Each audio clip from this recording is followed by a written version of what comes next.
some people running these clubs in these nations are just flat out idiots. Like that's just what they are. Like the average Joe knows more than them.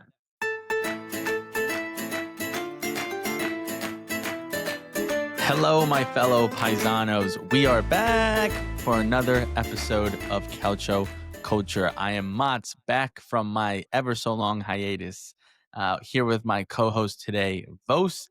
And on this episode of Calcio Culture, we are going to be talking about Italy and the World Cup qualifiers. We're going to be talking new managers in the Serie A. That manager carousel definitely went crazy right before the international break. So we're going to break that down, some goals, some successes, who's where. And then we're going to do a quick preview of match week 12 because Calcio is going to be back this weekend. Thankfully, the international break is coming to an end. So going to be a great episode of Calcio Culture. Please make sure that you comment, like, subscribe, rate us 5 stars. We're on every single platform: TikTok, Twitter, Instagram, YouTube, Spotify, Apple Music. Please tell a friend to tell a friend. Thank you so much. We really appreciate it. It helps us grow. But with all that said, Bose, how are we doing today? We're doing good. We got a sick match weekend coming up. Match week 12 is a stacked one. A lot of the new managers facing off. But we're coming off of kind of a mixed bag weekend for Italy and World Cup qualifiers. I mean, not the best, not the worst. Kind of more the same for Italy, I guess. More bad than good for more sure. More bad than good. More bad than but good. I think that for everyone thinking like this wasn't going to be the result, like Italy was somehow going to beat Norway 9-0, like there's Stunad's, like this was pretty clear. Yeah. What was going to happen since for a while, I think. Yeah, I agree. Want to just get into it then? We'll start with Italy here? Yeah, for sure. Let's dive right in. All right. So at the weekend, Italy officially punched their ticket for qualification of the World Cup qualifying playoff. Kind of don't even call it things, punch your ticket. Like it's not good. That's it's not good. And a lot has come, like a lot of discussion about, is Gattuso the guy? What's wrong with this team? Does the system need to change? And I think they're all worth talking about. Want to quickly run us through like the stats of what Italy did here, Motts, in World Cup qualifying groups? Yeah, so Italy finished, which group were they? They were Group I. They finished 6-0-2. They had a total of 18 points with a goal differential of 9. Now, that's pretty good. That actually would have been able to get Italy on the top of groups A, B, C, D, E, and F. However, it did not win Italy their group because Norway actually went 8-0 with a goal differential of plus 32. So what that means is Italy obviously didn't win their group, so they now need to go into a playoff to qualify for the World Cup. Now, that has happened the last 2 years for Italy, and they have not not 2 years, the last two cycles, World Cup cycles, and they did not qualify. The first one, I believe, they got knocked out by North Macedonia. And then this last 4 years ago, I actually can't remember who it was that knocked them out. Spain in Euros, right? No. In the World Cup qualifiers. I can't remember what team it was that they lost to, but basically what that says is Italy do not do well in this World Cup playoff to punch their ticket. They haven't had the best history. So if they don't do well again, and just for people to know, they have to win 2 games, basically. Who they play is up in the air yet still. I believe that's a draw, and where they play, I believe, is also a draw. So more to come there, but they need to win both games in order to get in. If they do not, then they will miss a third straight World Cup. So that would be 12 straight years of no Italy in the World Cup. And they would be the only big nation in Europe, I'll call it, to do that, right? Croatia, Spain, Portugal, France, England, they qualify every year. So that's something to be said.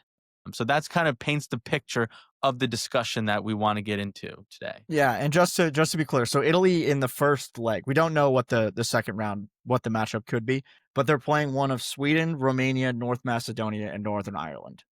One of them is the first match. And like when you just look at that, there's no reason Italy should be in this battle.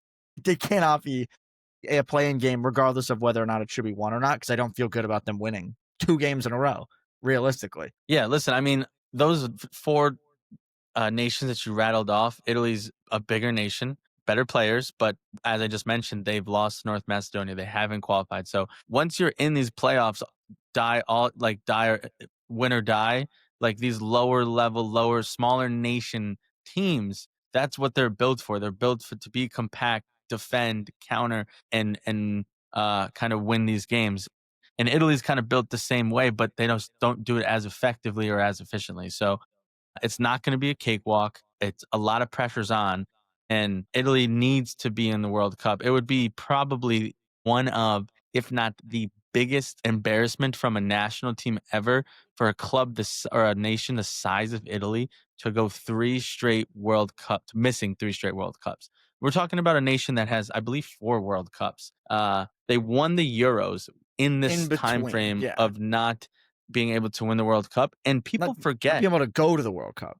Yeah, not being able to go to the World Cup, and people forget was when was that Euros was 2021 because of COVID, so it should have been 2020. Yep. So 4 years ago, this Italy team went 37 games unbeaten. They have the record for the most unbeaten games as a national squad or a nation. They really fell from grace in the last 4 years. Yeah, I mean, it's very true. I mean, and the only, I guess, like huge losses in that time were since that time. I would say Chiesa has kind of fallen off, which is obviously a big issue, and then Chiellini and Bonucci. But Yeah. you would think with Bastoni, Calafiori, that should be enough, right?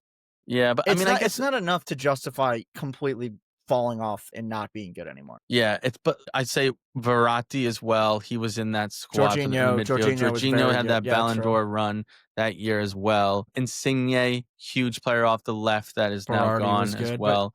But you're correct. If you let's talk about the Italy midfield like really quick. We're going to talk about the squad in a little bit, but like yeah, sure, Verratti and Jorginho left, but you have Barella, Tonali. I guess you're Locatelli. Locatelli and Ravella, but they aren't on the level of Jorginho.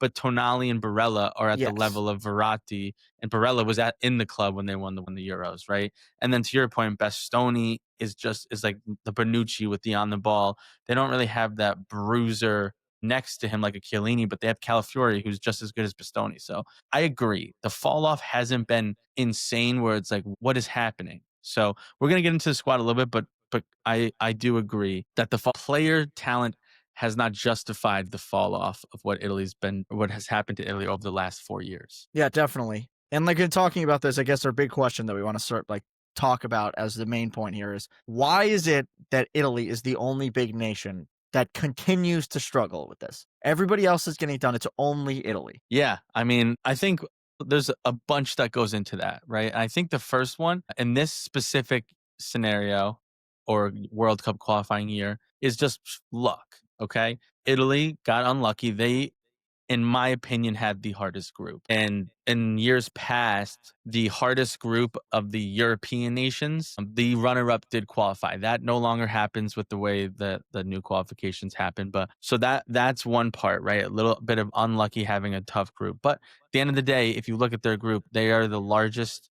nation in that group and you got to get it done, right? So I think one can be a little bit of luck. Two, as I just kind of mentioned, is a little bit changing of the parameters of which teams qualify for the World Cup. In my opinion, I think the South American clubs or nations it's a little bit easier for them to qualify as one, there's less nations. So you have the way that they do it is there's a group of 10, you do a round robin, right? And then the best 6 get in. Like if you look at Brazil, I don't know off the top of my head, but I believe they've tied 4 games and they've lost 5 or 6 games and they've won like 7 or 8 and they've qualified for the World Cup, right? Italy has just a flat out better record than Brazil. Brazil is in, Italy's not in, right? So that's something to be said, the way that it's changed to qualify and how it's slightly easier for smaller nations to get in and a little bit of luck would be the first part. And then Vos, you said well before we got on when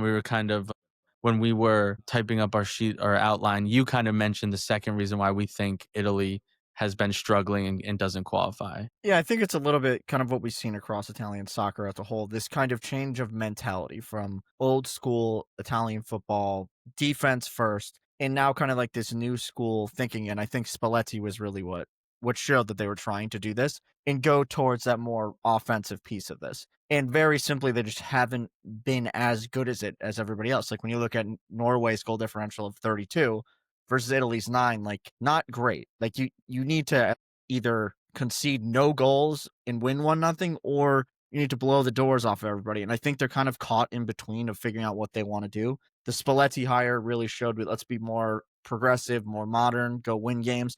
And they did play some good ball at different times at one point or another. And then you kind of go the Gattuso route, which is, I guess, a little bit more defensive focused in type thinking. And I think they're really caught in between. And that it goes back to like there's no style of play and every potential now to miss out on a third consecutive World Cup. And I think a lot of that does have to do with there hasn't been a system in place over the last 8 years, 9 years, 10 years. And every couple of games, it's a new manager, new way of playing, new guys in the team. And it's not a recipe for success to just continue to change things and then kind of just change whatever, because it's not like a club, right? You go to a club, you guys are doing the same thing for 6 months, 8 months, 9 months, 10 months. At the international level, you're with each other for like 2 weeks. And if you're going to change anything, like you kind of need to be consistent over the course of years, not months. And they haven't had that in a very long time. Yeah, I couldn't agree more. If you look at some of these like goal differentials for some of the big nations, it's much better than Italy's, right? Like England, 22 goals for, 0 goals against. So they didn't let a goal up. Norway understood the assignment, right? They were in Italy's group. They knew, hey, we want to qualify for this World Cup. We want to win this group. We're going to go out and beat teams 11-0 if we have to, because it can come down to goal differentials. We are going to twist the knife. We're going to kill the game. Whereas Italy, get up 1-0, 2-0, sit back, defend, fight teams to try to score. And then they allowed goals because for whatever reason, their defense is just not as good as it used to be. And they did leak goals. And that allowed or caused them to allow 12 goals, right? Croatia, another team, only allowed 4 goals. It had 26 goals. Like Wales had 21 goals for and 11 goals against. That's the class Italy's in with where they finished, and they shouldn't be in that class. And I think that it goes to your exact point that Italy said, "Hey, we want to be more offensive, so we're gonna employ Spalletti." And Spalletti tried to, didn't work out, and then they moved on from him too quick. And now it's Yeah, I agree with Gattuso, that. who is now playing more defensive, more what Italy is known for, being defensive. But now, because he didn't beat Norway 9-0, and they're in the playoffs, there's rumors, should we sack Gattuso? Is he's the guy? That's crazy to me that we're already thinking about sacking the manager that we hired 3 months ago, because we moved on from Spalletti because we didn't think he was too offensive. And the carousel and the chaos is not going to allow us to overcome these obstacles, right? Just creating more. Like you think back to who was the manager that kind of led Italy to the last major trophy in that Euro win, and that was Mancini. And Mancini, 37 games unbeaten, was also under Mancini. And if you look at his career, he started in May of 2018 and went all the way until August of 2023. He was given time to work with the players, to find a core, to build Italy back up brick by brick. And just hiring somebody for a World Cup qualifier timeframe and say, hey, go qualify for the World Cup. And if you don't do it, we're going to fire you and then hire somebody else and then say, hey, go win the playoffs. And then if he doesn't do it, and then you fire him and hire somebody else, you're just going around and around in a circle. You're not getting anywhere. Yeah, that is mine and Vose's and Calcio Culture's opinion on the second reason why Italy continues to struggle to qualify for the World Cup. Yeah, and I think the last one kind of revolves around, and I think Mancini is a kind of a good segue to this, player selection. I mean, Motts, you in particular, you want to talk about the younger talent that isn't being trusted. Yeah, I mean, I've been kind of screaming that for months now that the Italian national team doesn't trust their younger talent. And why that is, I don't know. And that to me is why it's not a manager level. And it goes a lot, to my opinion, a lot very similar, the Italian national team to Juventus, right? The manager gets blamed, the manager gets fired, the manager gets sacked, find a new one, and it's the same cycle. But that manager or the person that they put in charge picks the same exact team that the old manager did, and there's no change. So, for example, 4 years ago, we didn't qualify for the World Cup with the likes of Di Lorenzo in the lineup, with the likes of Mancini, Cristante, Pellegrini, Tezzi, I would even put in there, right? Scamacca. I'm just trying to think of players that we didn't qualify with, right? So now 4 years later, we're taking the same names that we didn't qualify with. Let's take them again and see if we can qualify this year. Time to move on and usher in this new era of Italian talent, right? Even at the club level, like Pasilli not getting any playing time over Cristante, they're not going to. He's obviously not going to get any national team time, so he doesn't reach his full potential, right? Like a player like Ravella being able to play at the club level, he's now being able to break into the national team, and the list can go on with players. And what I'll say is, look around, look at every other nation, and the big nations, they're playing 18-year-olders, 19-year-olders, and look what they're doing. France, Doué is an absolute baller at 18. France was playing Mbappe at 16. Lamine Yamal is playing at 16, 17. Now, I know that those are some of the top level Yeah, players, but even Nico Williams. Like, think about what they did with him and how important he was. Like, the list goes on and on there. Chouameni, Camavinga, Yeah. like France is probably one of, if not the top nations in the league, right? Or in the world. And they are saying it's time to move on from a Conte. It's time to move on from these players so we can usher in this younger generation. So maybe we don't go as far in the Euros that we wanted to, or this World Cup, but come 2 years in the next Euros, or come 4 years in the next World Cup, our 18-year-olders are now going to have this experience under their belt. They're going to understand the intensity and the level of which these games are played at on the international level. They're going to understand it way more, and they're going to be prepared for it. And then that next cup, they'll make the deep run and do whatever and lift the trophy. So yeah, it's I think all three of those go into why Italy's struggling. Yeah, and even beyond like the young player piece of it, I think what you said about how it's you just roll over whatever anybody else was doing. Like you keep the same guys. And I think that goes even beyond just young players. Like Orsolini has never been a part of this setup for whatever reason, and you can make a very strong argument that he's been top 3, top 4, top 5 Italian players over the last 4 years. And we're not even trying to get him into the team every time there's a national team game. It doesn't make any sense. You go to Gio Di Lorenzo, Raul Bellanova plays the same exact position, has played the same position, has probably been better in the league over the last 2 seasons. I think it's hard to make an argument against that. And you can go look around everywhere. And I guess to give Mancini his flowers, what was successful was trusting a young Chiesa before he was Chiesa.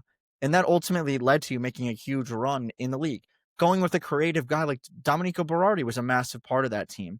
And guys like that don't even get looked at anymore. I don't really know why, but it's just take the sexy Italian names for whatever reason and don't look beyond that. There's so many good players in the league that they're just completely ignoring. I think Hans Nicolosi Caviglia maybe even deserves like at least some time playing in this team. He's maybe the best kind of low-lying playmaker they have in a lot of ways. And I think Mancini, when he was getting it right, was willing to try somebody like that. And they've gotten so far away from that. And then if we want to throw it another level as well, and it goes back to the rolling over and we're sticking with the same guys.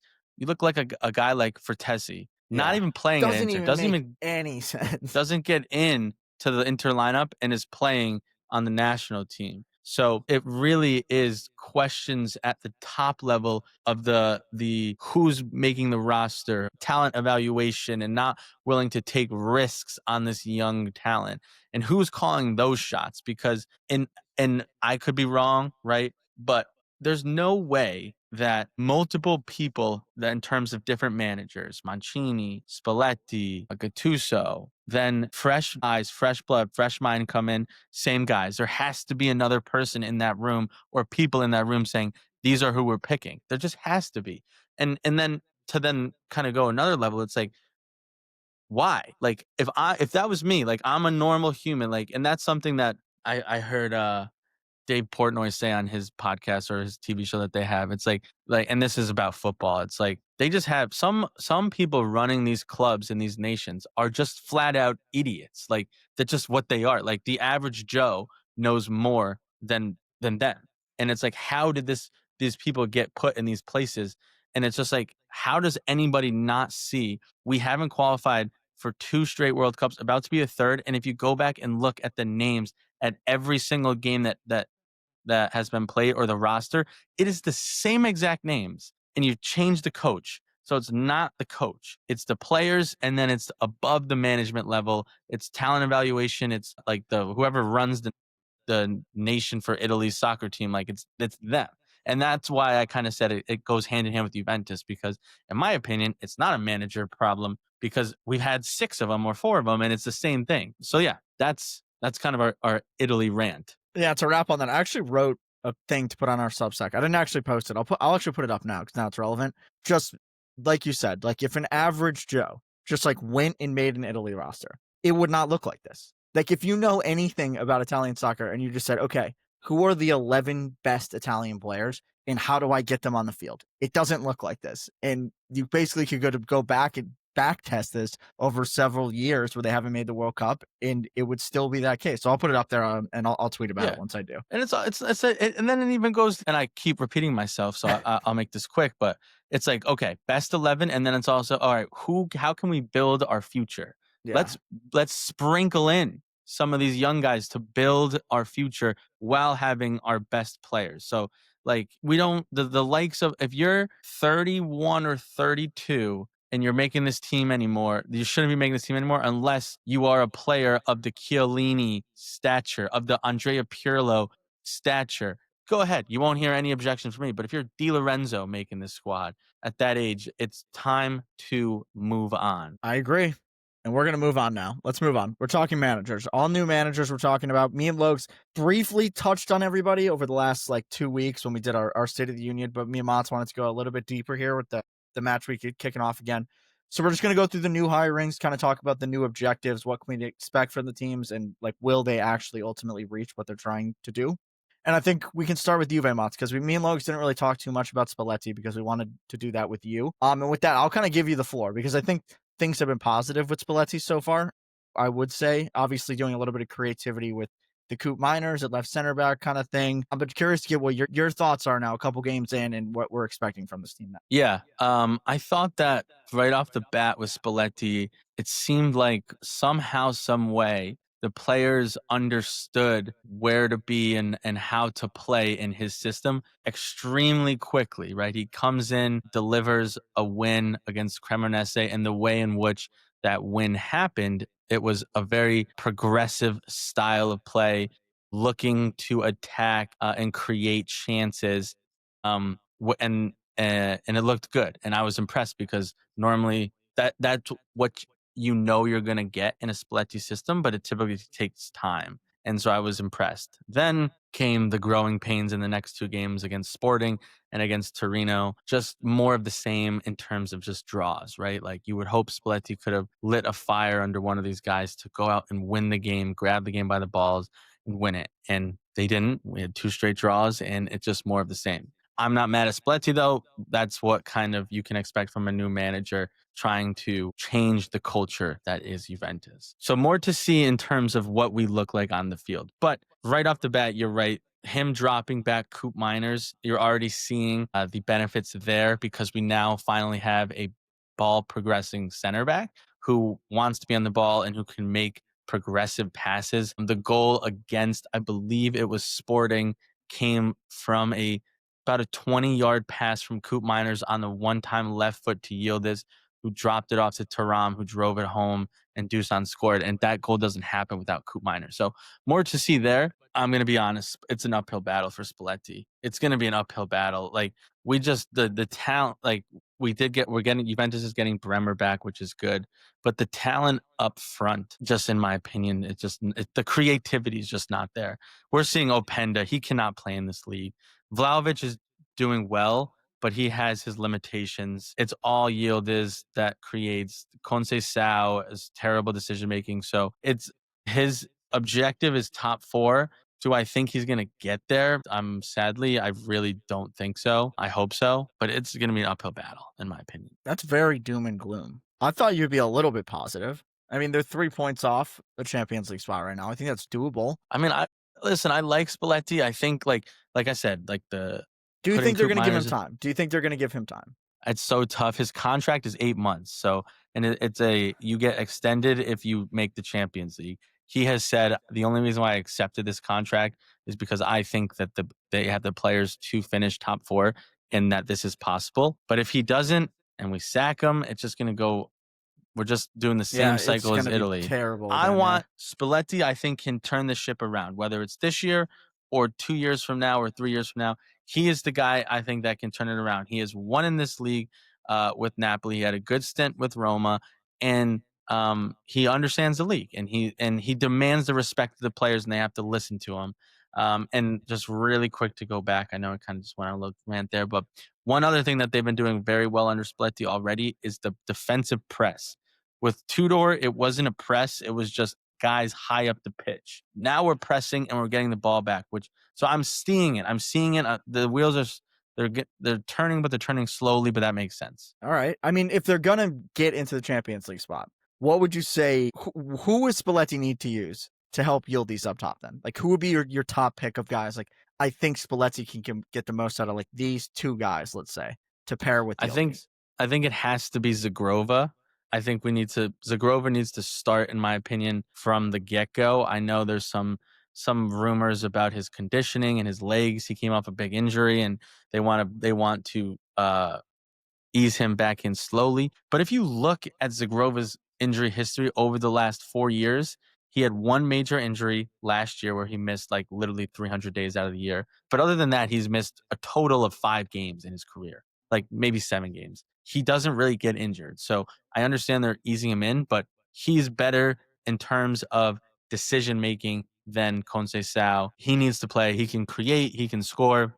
He needs to get more minutes. And then I would say it's gonna have to come from like a Dusan Vlahovic or Jonathan David, and what Jonathan David especially because he's got 1 goal so far. But what I would say is it has to be like because I don't trust or I haven't given up on Jonathan David yet. I think he's a good player. I think he can link up well with Yildiz and Zagrova, which he's shown that he can work with Zagrova already at Lille. It's just taking a little bit for him to get used to the physicality of the Serie A and the duels and the low blocks, and needs to get a little more aggressive. So what they need to do is kind of like become one, right? Like play one of them for 70 minutes and the other one for 20, and one of those two have to get goals, and like hopefully between the two of them they can get 25, 22 goals, and that can lead us there. So I think it's a partnership at up top and then Zagrova to unlock it, because right now it's just get the ball to Yildiz and pray, just pray he creates, and he hasn't, and that's because every team knows that. It's just let's just throw bodies at Yildiz. He can't dribble by 4 guys. Yeah, I think the Zagrova Jonathan David one makes a lot of sense. Like they've already shown they're successful together. Just put them out there and let them figure it out. Before we move on from Juve, the other thing I want to talk to you about is your expectations for the Champions League this year.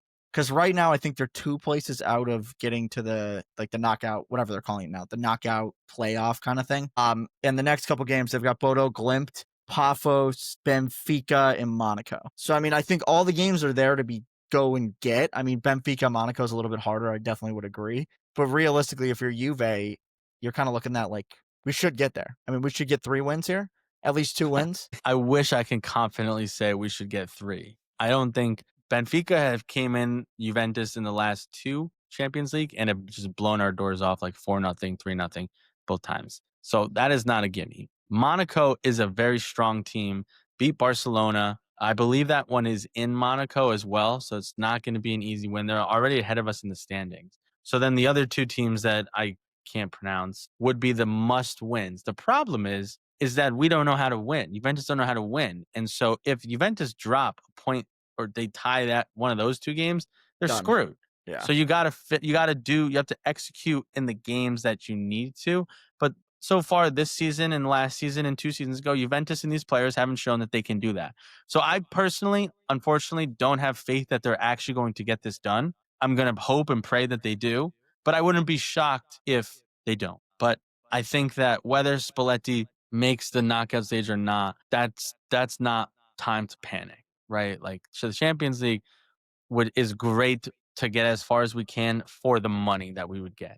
we have no chance of winning the Champions League. We have no chance of making the quarterfinals of the Champions League. So I hope that we can get into that knockout stage and win it because of the money. I don't have. I'm gonna take that back. I'm gonna say that I have faith because I love Juventus and I think they can win every game. But I won't be shocked at all if they don't make it. But I don't want us to panic if we don't make it. Let trust They're in gonna. Spalletti. They're gonna panic. I I hope could see not. them firing him because of that. That would be terrible. It would be No terrible. I one, agree. no one is left. Palladino is gone. The Rossi is gone. Who is left? We're gonna call Mata back. Come back. We're paying 3 managers. Yeah, I know. It could happen. It could happen. Well, let's kick it on. Let's go to Atalanta. Palladino, a guy that you really liked, was in for the Juve job at some point. They went with Spalletti. Atalanta are in 13th right now. 13 points, which is actually crazy. They're only 6 points off of Juve, actually. So definitely in the mix still, but a lot of work to be done. There's a lot of teams ahead of them. For you, Motts, what do you think they're going to tie this to for success? Because I think European football isn't necessarily fair. I mean, they're 6 points off of that number 6 spot right now. So you could maybe get it there, but again, you have so many teams in there ahead of you that you have to leapfrog, and you're still in the Champions League where you're probably going to make the knockout phases unless something astronomical goes on and you fuck it up majorly. Yeah, this is tough because Gasparini or Atalanta under Gasparini was always Champions League football. We knew moving on it was probably going to be a slow start for them, and it was. There was a small time frame in which they scored 8 goals in 2 games, and they were right near the top of the table. And I at least kind of got tricked. Shouldn't have gotten tricked because I knew that this is what Atalanta was going to be under Juric. So what is success for Palladino, right? Because I don't think that they're winning the Champions League, right, with this lineup and this manager, but I think they need to get as close to European football as possible to even keep some of their guys that they have, right? If Atalanta finish in 8th or 9th this year, you're looking Lookman's already he's had one foot out the door since last season. Ederson's probably gonna go. They'll Then you probably have sell Carnesecchi even. You raise funds then, basically. It's like a fire sale. But I would say, listen, in terms, they have a great lineup. Palladino is a great coach. They are 6 points out of 6th place right now. Can he do it? Can he turn them around to finish in the Conference League? I think it's possible, but I don't think that that's going to be the measure of the successful season. I think for Atalanta and Palladino right now, what it is just, hey, get us back in the race. And that's going to be the measuring stick for him. And I think he's going to be able to do it. I love Palladino. The difference between Palladino and Gasparini and Juric is he's way more defensive minded and pragmatic and try to not allow too many goals. However, he's never had this many attackers or this strong of a team. So we'll have to see what this version of Palladino looks like at Atalanta. What about you, Bose? What are your thoughts? I would agree with you in terms of the league. I think it's more going to be how's the team playing? Are you fighting? Are you fighting for the spot? I don't think you need to get it. What I will say is I think things would have to be very bad for them to not get into the knockout stages. And I think if he doesn't get to the knockout stages this year, he might get the axe. They're in really good position to get there right now. And I think even there, they're kind of going to expect Atalanta to compete with whoever they're up against over 2 legs. That's what I think. And I think to be fair, Palladino hasn't really done great. Or he hasn't. That's not even true. He has had European experience, right? So it's you got to perform a little bit there to show that we can keep you. This is obviously a jump up in club for you. So you have to give us something to cling on to for us to keep you. That's the way that I would be thinking about it. But the thing is, it's hard to know what Palladino is going to set up with. And this is what I was saying last week when me and Logs were talking. He doesn't really have a clear system. He's fine changing things. So I don't know what this team's even going to look like. My guess is a 3-5-2 to start, but I could be completely wrong. 3-4-1-2, maybe. Yeah, something like that. And after this weekend, we should know what he's trying to achieve. And we're kind of going to go from there, but it's really hard to know right now. Yeah, I'll just say tough time to take the job for Atalanta, right? They have Napoli this weekend, and then Champions League is in the weekday. So he did get the international break to be with the boys and practice with them, although some of the Atalanta guys are on playing for their national teams, not all of them. So he got some time, but it's having a mid-game week with Napoli this weekend, and then Fiorentina on the other has side obviously struggled. But it's like a fake. Fiorentina's fake bad still. But it's also that's where he used to coach as well. Yeah. So it's kind of like a grudge match as well. So there's added intensity there. And then yeah, so it's not the easiest time, but I think Palladino's the guy for it. I think this was a great hire by Atalanta. Atalanta's a very well ran club. I kind of see him righting the ship. I don't know how far they finish, or I don't know how far they go into the Champions League, but I like Palladino. I think this is a good landing spot for him. And I'm excited to see what he can do in Champions League football. Yeah, I kick it on here to Vanoli at Fiorentina. He's kind of got an interesting schedule that he's going to be dealing with. He's got Juve, then a Conference League midweek, and then straight into Fiorentina. So kind of like straight into Atalanta, I'm sorry. So kind of like same thing for this Fiorentina team. What is the objective at this point? Like, what is Vanoli going to be measured against really here? At this point, I think it's as simple as just make sure you stay up. I think, unfortunately, for Fiorentina having 0 wins, 11 games in, their Conference League, the cemented spot that they've been in the last 5-6 years is gone. Making a push, if that's gone, obviously, then making a push for bigger competition is obviously gone. So it's fully just stay up, do not get relegated, and then we'll figure out what next year looks like. I don't think it matters how they play. I don't think it matters how many goals they score, the attractiveness of the football. It is literally just win points to get us safe. I don't think it matters 16th or 9th. I don't think that Fiorentina is about to do a Roma. I could be wrong. No, we'll they're see, definitely but I not. highly doubt that. So for me and Fiorentina and Vanoli, it is literally just stay up. Yeah, I would agree in terms of the league. Like, it doesn't really matter what happens. What I will say is I think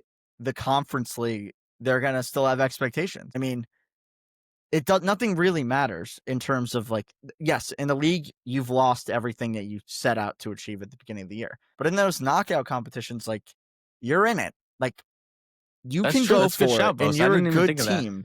Like, they're in the I don't know even what to call it. They're in qualification. They're in the qualification zone right now. I think they're in like top 10. They're top 10, and you have Athens and Dynamo Kyiv next. So it's like both of those games you should win, and you should be in the knockout stages, and that should give Vanoli enough time to get the team set up to be able to compete in a knockout competition where at the end of the day, all that matters is not like if you're a defensive team, you can get really far in these competitions. And I think Vanoli might get that piece of it right. And then next thing you know, you never know. You could finish in 15th place and you're in the Europa League next year, which is a massive good point. success. That is a very good point that I didn't think of. And I think Fiorentina have the players for sure, as they always do every year, to make a deep run. I have it up on my computer right now. And the only club to me that I even remotely recognize is Crystal Palace, right? So a deep run in the Conference League and winning it, which Palladino couldn't do, which Italiano couldn't do, cement Vanoli in his time and be like, hey, I took over in a bad spot. We're staying up. And by the way, I got a trophy that other managers couldn't do. So that could cement him as like a manager for. You're kind of a hero if you do that. Like, you are officially in if you do that. And I don't think it would be the craziest thing in the world, but I think your shout, and I'm in agreement in terms of league play, it doesn't really matter. Like, as long as you don't get relegated, it's a win. And I think everything else will be a bonus. Another team that's going to be kind of in that is Genoa and the appointment of Daniele De Rossi. And I'm curious to get your opinion on this because Logs, I said mine last week. I thought it made sense. I think it's a good hiring. Logs said it was a bad hiring, and it was also a bad job for De Rossi to take. What do you think here? So listen, beginning of the season, I was high on Genoa. I liked them. I think that they're just lacking the quality up front to score goals. They're in a lot of games, but they end up losing those games. And I'm kind of in agreement with Logs. If I was De Rossi, I wouldn't have taken this job. But then that was my initial thought. Then I took a step back. And if you look at the career of De Rossi, it's not like this guy was like, he almost skipped a step going to Roma, and he got hired by Roma because he is a Roma legend. Now, he was lightning in a bottle that first half of the season when he took over, and then politics, a little bit underperformance the first 8 games of last season got him sacked. But before Roma, he was at lower level clubs. I don't remember the exact names of them, but he skipped a step. Genoa is kind of like that next step for him, but I just think the players around him and what he has at his disposal, it's going to be very difficult for him to kind of be successful at this club, right? Because what is a successful season for Genoa? Would we say 10th place? But right now they started off poor. So is 10th place? I mean, right now they're 8 games out of 10th. I don't think they have a shot at 10th. But like No. what would how can this advance his career is my whole is what I'm if I was De Rossi, how I would look at it. Like, sure, I can save Genoa to not be relegated.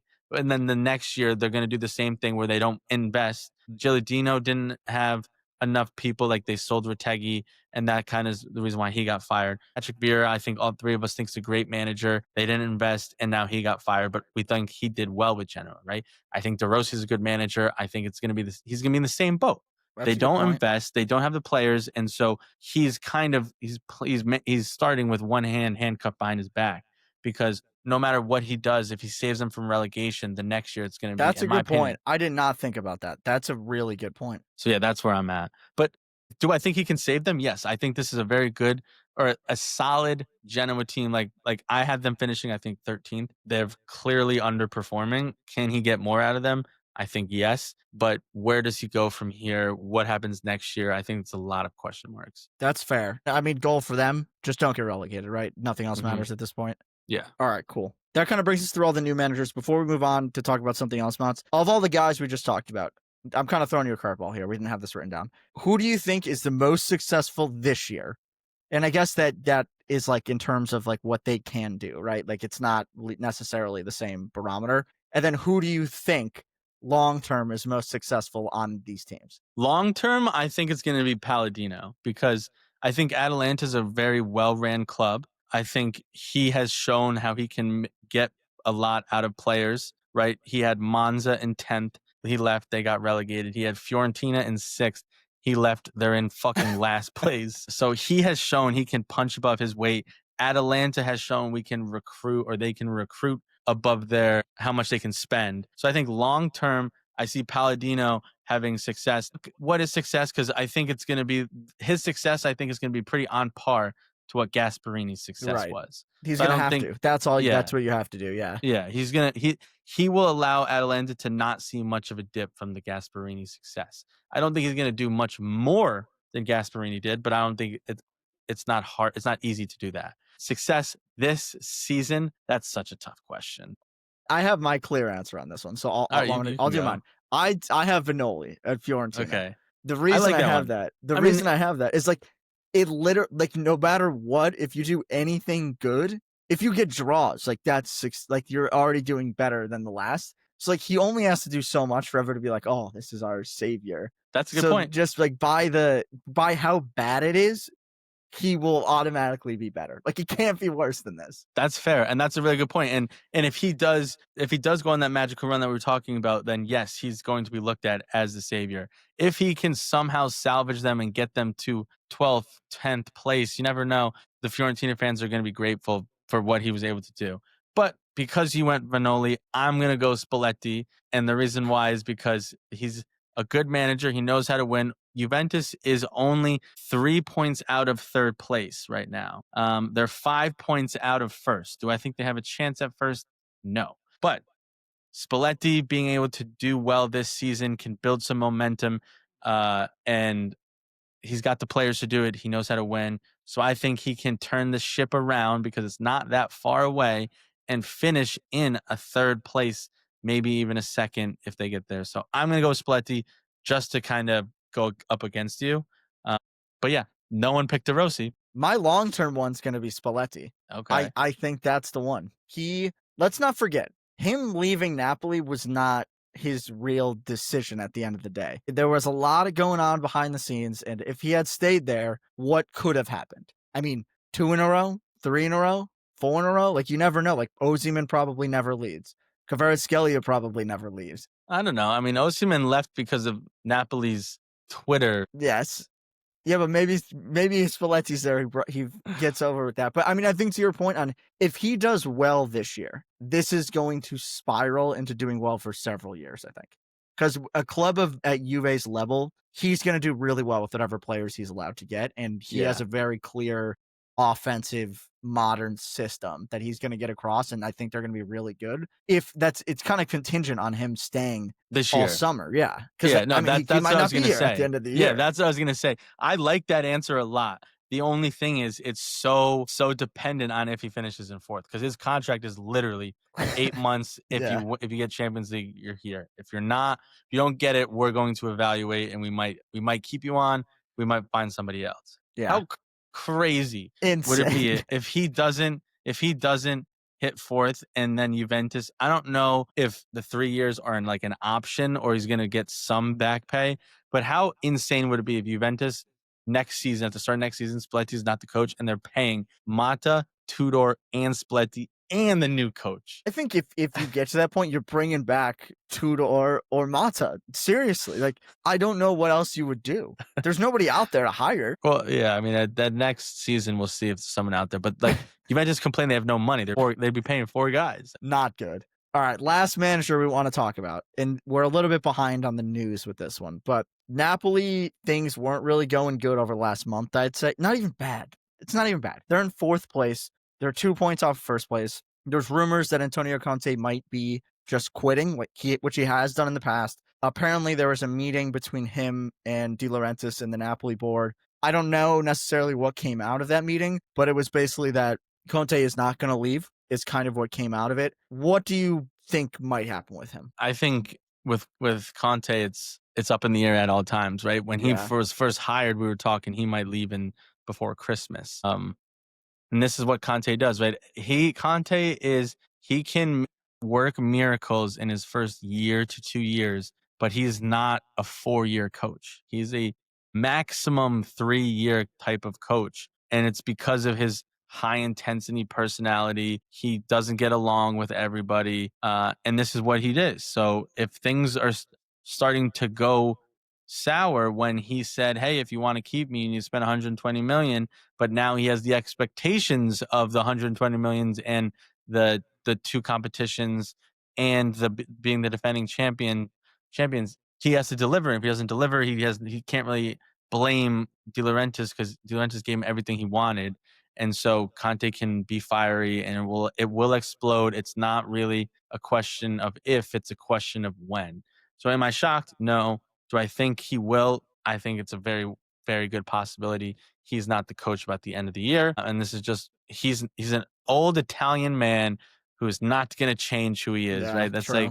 like all old Italian grandmas and grandpas, like that's who they are. They're not changing.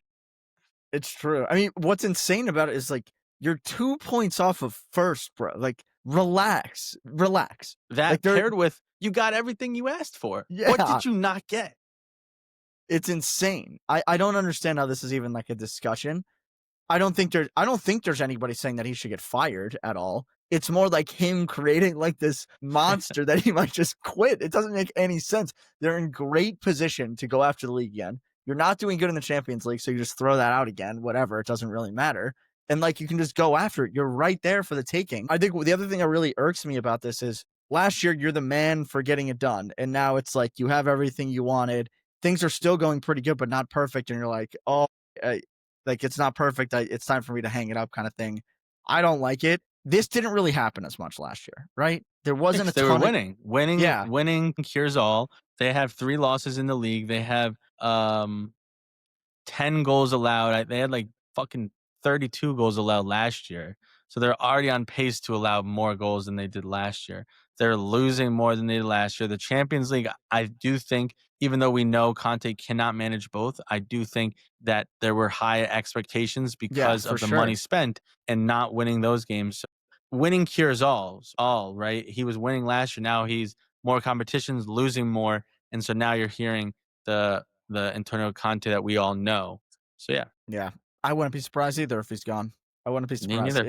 It would be terrible, but okay. But that's it for a manager discussion. On the weekend, we got some pretty good big games, like I alluded to earlier. Match week 12.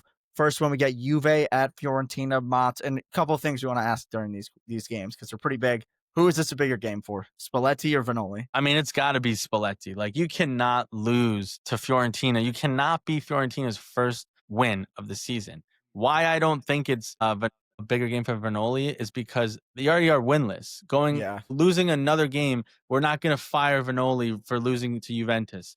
Juventus is a big club. Sure, they're not playing very well. They have a ton of money. They're one of the most. They have one of the biggest payrolls in terms of players in the league. Like you lose to Juventus, you lose to Juventus. Juventus losing to a winless Fiorentina and being their first win of the season just would Yeah, show how like that would it's be shambles. It's that'd be bigger. a bad headline. That would be a Yeah. very bad headline. Agreed, agreed. Moving on, we got Atalanta at Napoli. Who's this one bigger for? Napoli, I agree. bigger, I obviously. agree. Palladino, first game can be growing pains. You can just have the excuse, hey, we're working through some things. I'm trying to implement a new Yeah, system. If they don't roll out their classic 3-4-2-1 and they somewhat deviate, it's like, hey, like this is what we're doing. Napoli, yes, it's a big game, but Atalanta have been struggling. You're better. You got to win. Milan, then Inter. We got the derby at the weekend. I forgot about this one. What do you got here? I This think is, it's I think it's Inter. I don't know. I don't have an answer. I think, I'll say go ahead. Inter, and here's why. Here's why I Yeah. have Inter. Milan is ahead of schedule. Inter is finally in the place where they should be, first place. And I think also going back to last year, they could not beat Milan. That's And like true. this derby matters a lot, and you have not been able to get it done. You are in first place. Milan is like this new resurgent Milan.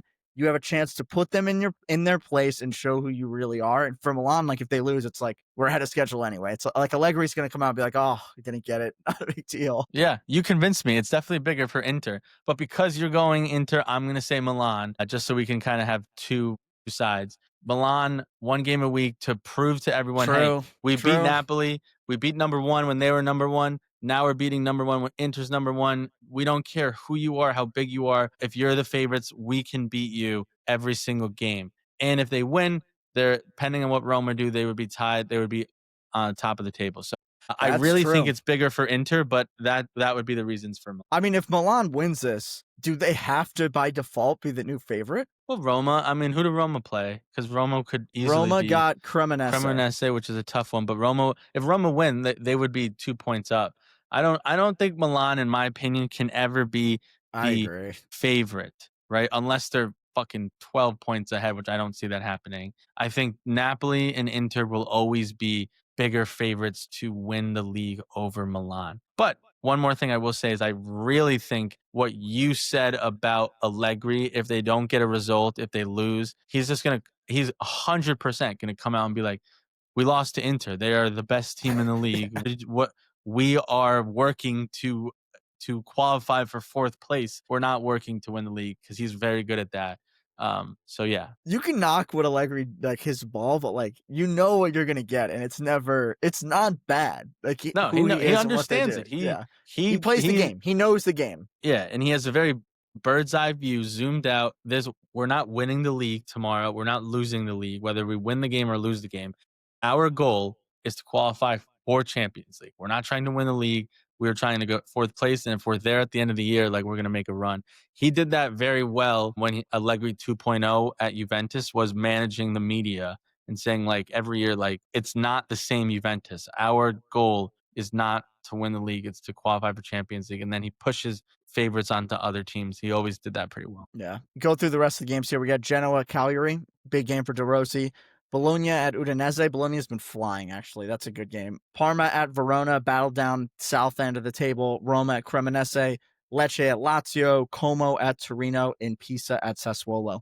And because we got Good matches slate. again, we do have a Culpi slate as well. Culpi has been ice cold for quite a long time. I'm not going to get into the stats of it, but we're back, match week 12. What do you got? I don't even want to say mine. I got Juventus and Fiorentina over 2.5. Fiorentina allow a lot of goals. I know it's a new coach, but they've allowed 18 goals on the year.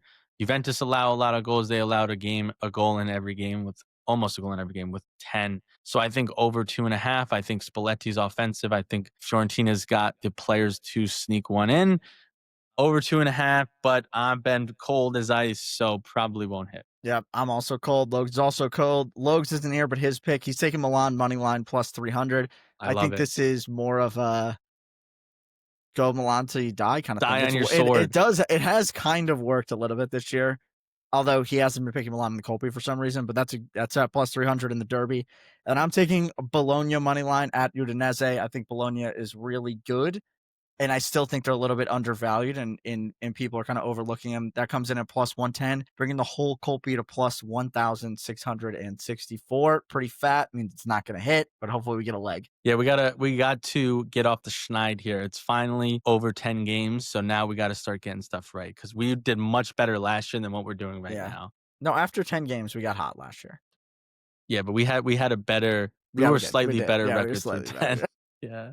We're losing people money right now. Yeah, we are. But with that, guys, we're done. Me and Motts are going to try to get another episode out maybe in the next couple days. We'll keep you posted on that one. But if we don't, we'll see you guys on the other side of match week 12, and we'll be breaking the whole thing down next Monday. Motts, you want to take us away here? Yeah, guys, as always, try to be the Paisan of the week. Comment what you want us to hear. Comment your thoughts. Comment any questions. Comment what you want us to speak about. And please give us a like. Please give us 5 stars. Please follow us on Spotify or Apple Music. It really helps to grow the podcast and the algorithm to have fellow Calcio lovers find Calcio culture. So please do that. Thank you guys for listening. And as always, do not be Forza Calcio culture and do not be a gagoots. I think you usually do the other way. No, I say, oh yeah, do not be a gagoots and Forza Calcio culture. You're right.